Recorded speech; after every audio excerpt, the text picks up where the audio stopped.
The movement axis of the swing is through the hip joint and not the shoulders. The spinal curves must be correctly maintained. The target muscles are the hip extensors, part of the superficial back line.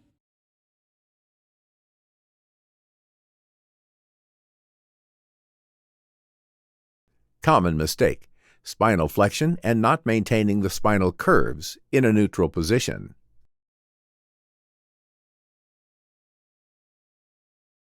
Common mistake: beginning the movement from the shoulders, shoulder flexion, instead of hip hinge, hip extension.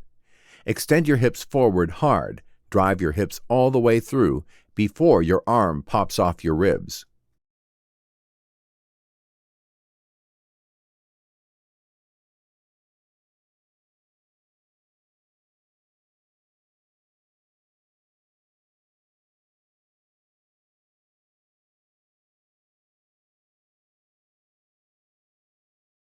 In the right, we can see a common mistake, performing the squat with shoulder flexion. There is no ballistic movement. The movement axis does not pass through the hip. The deltoid muscle lifts the weight.